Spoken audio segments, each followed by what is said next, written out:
राज बहुत जल्द ही मेरे तेरे पास सिर्फ 12 बजे तक का वक्त। आपने जो आईना फ्रेम बनवाने दिया था ना, वो आ गया है। शीला के कदमों के निशान लाल हैं।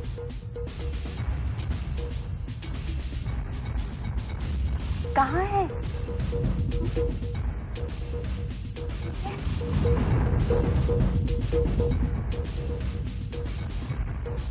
जाओ कॉफी बुटी को दे आओ।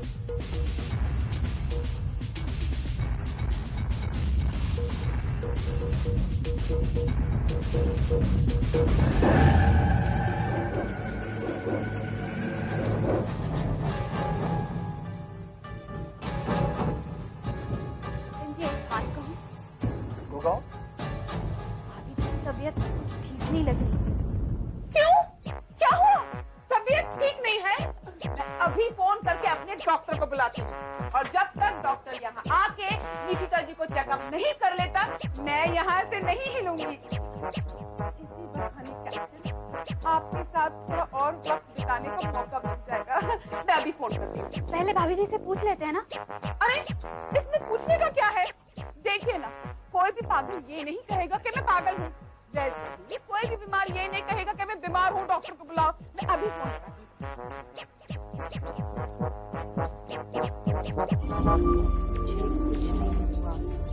मैं किसी डॉक्टर से अपना चेकअप नहीं करवाऊंगी। शीता जी, जब डॉक्टर साहब आ ही गए हैं तो हमारी तसल्ली के लिए ही सही चेकअप करवा लीजिए। आइए डॉक्टर साहब, आइए आइए आइए, बैठिए। आप प्लीज लेट जाएंगी मैडम।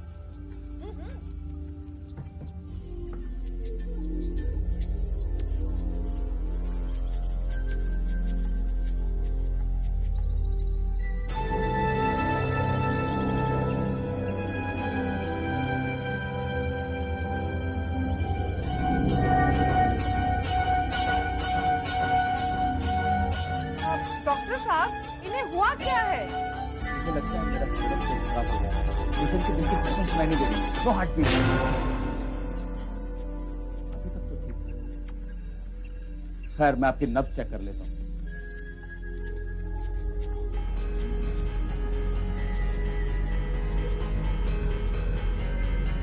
लेकिन नब्ज भी नहीं मिल रही है।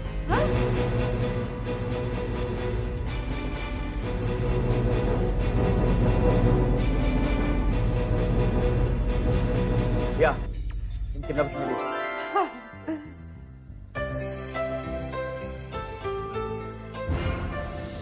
डॉक्टर साहब, इन्हें हुआ क्या है? इनको हल्का सा एक दर्शन हो गया मैडम, या इनके दिमाग को कुछ नहीं। आराम करेंगे, जल्दी अच्छी हो जाएंगी। मैं आपको कुछ दवाइयां लिख कर देता हूँ विटामिन की, वो आप मंगवा लीजिए।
अपने घर में कुछ ऐसा हो रहा है जो ठीक नहीं है। कहीं कुछ गड़बड़ है। भाभी को पता नहीं क्या हो गया है। मैंने आज तक उनका ये रूप कभी नहीं देखा। ऐसा लग रहा है जैसे वो भाभी है ही नहीं, कोई और है। बिल्कुल सही लग रहा है। दरअसल वो तुम्हारी भाभी है ही नहीं। वो कुरंगी है। भया? दरअसल कुरंगी ही निष्ठा जी का रूप लेकर हमारे घर। भाभी कहाँ है? देखो, तुम्हारी भाभी को ढूंढ लाना मेरे लिए कोई मुश्किल काम नहीं। मैं चाहूं तो उन्हें अभी ढूंढ कर ला सकता हूं, लेकिन अगर मैंने ऐसा किया तो कुरंगी को पता चल जाएगा कि हम उसके बारे में तब वो कोई दूसरा रास्ता मुझे वश में करने के लिए और मेरे खजाने के कब्जे में हमें कोई दूसरा रास्ता जिससे हम कुरंगी को हमेशा के लिए ही अपनी जिंदगी से दूर कर सकें। रहेगा बात, बजेगी बात। मगर क्या करें? फिलहाल तुम उस पर सिर्फ नजर रखो, क्योंकि कोई ना कोई ऐसी कमजोरी जरूर होगी जिसे हमारे लिए जाना पड़ेगा। एक बार कमजोरी हाथ लग जाए, मैं उसे काम के बारे में छोड़।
इसीलिए कुरंगी पर किसी तंत्र मंत्र या किसी चीज का असर नहीं होता, क्योंकि महसूस करने के लिए उसके पास दिल ही नहीं है ना।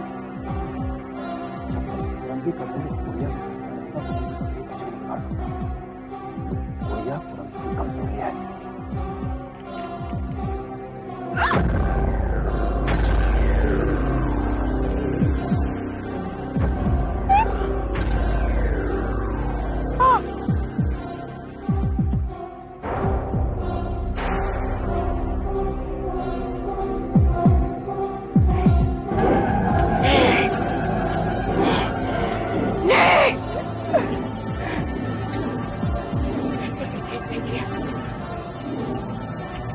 मेरे दिल को छेड़ा है तूने। अगर तेरे सीने में तेरा दिल को धड़कना बंद नहीं किया तो मेरा नाम भी कुरंगी नहीं।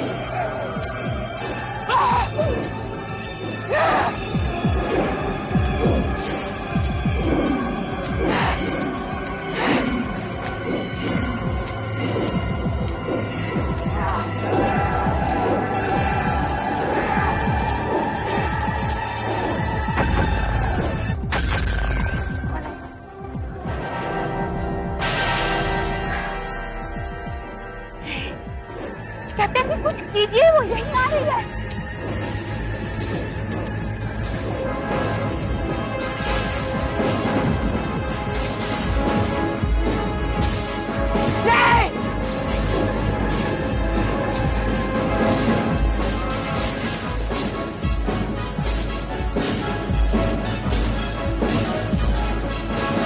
यही है ना तुम्हारी शक्ति। अरे लोग तो प्यार ना समझते, तुमने अपने तांत्रिक बात के लिए गुड़िया को अपने ये गुड़िया को, ताकि तुम दुनिया की सबसे शक्तिशाली और अमीर हो। और मैं तो कहता हूं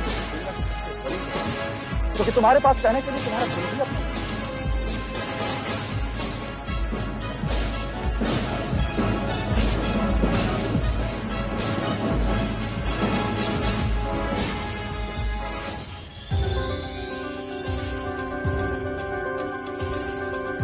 इसी से हमेशा दूर भागती थी ना तुम, और आज थोड़ी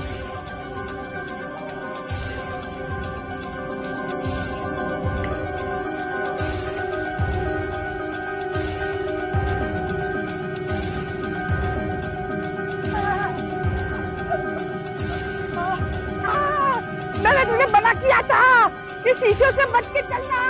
ये क्या किया तूने?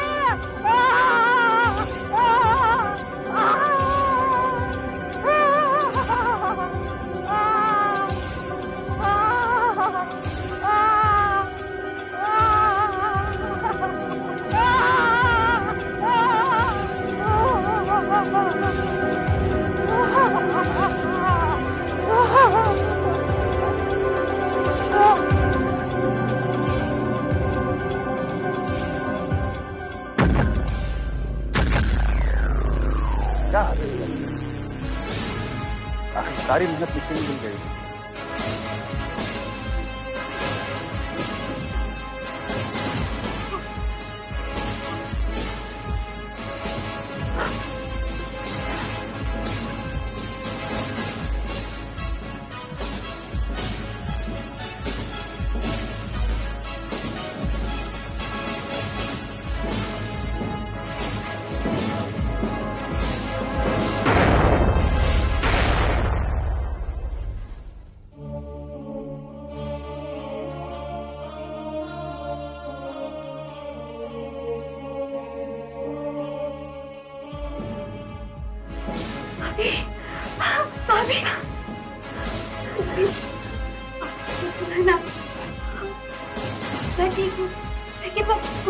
आप उसकी फिक्र मत कीजिए। अपनी चाल चलते चलते वो इतनी बूढ़ी हो गई कि अब उसमें और चलने की हिम्मत नहीं है। वैसे आप तो ठीक है ना? थोड़ी थक गई। अरे आप कह रहे हैं कि आप थक गई हैं? आप अगर थक जाएंगी तो राजेश्वर की कुर्सी कौन संभालेगा?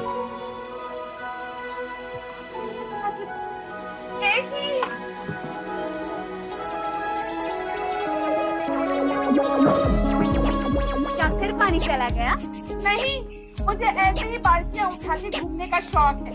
हाँ शीला जी, फिर पानी चला गया। क्या मुझे थोड़ा पानी मिल सकता है? हाँ?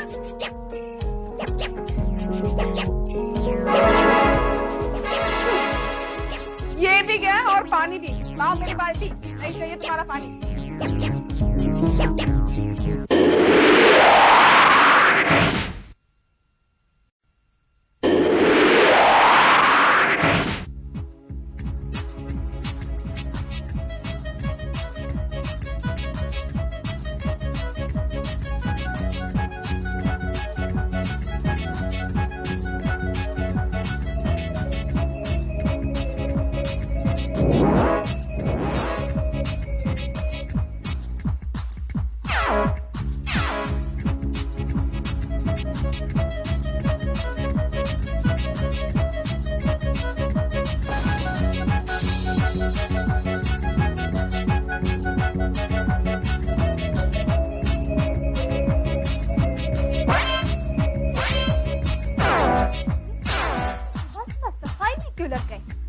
मेरी साफ सफाई से ये खुश नहीं है? भाभी, भाभी, भाभी जल्दी आइए। अरे क्या हुआ? सुबह हुई है तो भाभी भाभी चिल्लाना शुरू कर देती है। ये देखिए। आप सब ये क्यों कर रहे हैं? शीला तो रोज सफाई करती है। अरे बच्चे जब स्कूल चले जाते हैं, रसोई का काम खत्म हो जाता है, तब शीला घर की सफाई करती है। तब तक बहुत देर हो जाएगी। देर हो जाएगी मतलब? अरे मेरी माँ आ जाएगी ना तब तक। और अगर घर में जरा सी भी धूल अगर कहीं उसको दिखाई पड़े तो सारा घर वो सर पे उठा लेगी। सबसे पहले तो शीला को यहाँ से चलता करेगी वो, क्योंकि घर की साफ सफाई की जिम्मेदारी शीला की है। ऐसा है तो आप ही लगे रहिए। लगे रहिए क्या? लगे रहिए क्या? क्या कहा आपने? आपकी माँ जी आ रही है? अगर क्यों? मेरा मतलब है कब आ रही है माँ जी? सुबह 7:35 की गाड़ी से आ रही है वो। वैष्णो देवी जाना है, यहाँ 1-2 दिन रुक करके आगे बढ़ेंगे। चलो इसी बहाने माँ जी से मिलना तो होगा। क्या मिलना हो जाएगा? मेरे सर पे मुसीबत आई है, आप बोल रही हैं कि मिलना हो जाएगा। मुसीबत कैसी? दरअसल मेरी माँ ये नहीं जानती कि मेरा देहांत हो चुका है। आज से 4 साल पहले मेरी और माँ के बीच कुछ अनबन हुई। मैं उससे मैं घर छोड़कर चला आया और तब से मैं दोबारा अपने घर नहीं गया। सोचा था सोनिया को साथ लेकर जाऊंगा और अपनी मां से कहूंगा कि मां, ये तुम्हारी होने वाली बहू है। इससे पहले कि मैं ऐसा करता, सोनिया ने मुझे इस दुनिया से देखा। अब आप क्या करेंगे? अब कुछ भी करने के लिए बहुत देर हो चुकी है। मेरी माँ कभी भी यह सदमा बर्दाश्त नहीं कर पाएगी कि उसका बेटा इस दुनिया में नहीं रहा और दूसरी दुनिया से भी अभी तक उसको बुलावा नहीं आया। मैं कैसे समझाऊं अपनी मां को कि मैं सिर्फ एक आत्मा बनकर आ गया। निष्ठा जी, मुझे आपकी मदद चाहिए। मेरी मदद? कहिए। निष्ठा जी, आपको मेरी मां को यह बताना पड़ेगा कि 3 साल पहले मेरा देहांत हो चुका है। बस अभी तक मुझे मोक्ष नहीं मिला, इस बात को ध्यान रखिएगा। लेकिन उन्होंने अगर आपको देख लिया तो? नहीं, ऐसा कभी भी नहीं हो पाएगा। मैं अपनी मां के सामने में नहीं जाऊंगा। वैसे भी वो मुझे देख नहीं सकती। उसे भूतों से बहुत डर लगता है निष्ठा जी। मेरी मां अगर मुझे देखकर रोएगी नहीं तो चीख जरूर उठेगी। और हाँ, मेरी माँ को कॉकरोचों से बहुत डर लगता है। शीला, ध्यान रखना कि घर में एक भी कॉकरोच नहीं दिखाई पड़े। हाँ हाँ, आप फिक्र मत कीजिए। अगर मुझे कहीं कॉकरोच दिखाई पड़ा तो मैं बच्चों को बोल दूंगी, वो फट से उसे मार डालेंगे। अरे नहीं, ऐसी गलती मत करना। क्या? कॉकरोच को मारो नहीं? कॉकरोच को मारो, लेकिन बच्चों से मत कहना मारने के लिए। क्यों? वो निष्ठा जी, मैं आपको बताने ही जा रहा था। मेरी माँ बच्चों से सख्त नफरत करती है। क्या? हे भगवान। निष्ठा जी, दरअसल हुआ यूं कि मेरे पिताजी एक स्कूल में टीचर थे। बच्चों की टेंशन की वजह से उन्हें दिल का दौरा पड़ा और वो चल बसे। तब से मेरी माँ बच्चों से सख्त नफरत करती है। लेकिन अब हम क्या करें? देखिए, करना कुछ नहीं है, बस जब तक मेरी माँ यहाँ पर रहेंगी बच्चों को जरा छिपा कर रखिएगा। बाप रे बाप, ये तो बहुत मगजमारी का काम है। आपकी माँ को ये अच्छा नहीं लगता, आपकी माँ को वो अच्छा नहीं लगता, उन्हें कुछ अच्छा लगता भी है। हाँ, मेरी माँ को इलायची वाला दूध और गोभी के पराठे बहुत अच्छे लगते हैं। हाँ हाँ, समझ गई, जा रही हूँ गोभी लाने।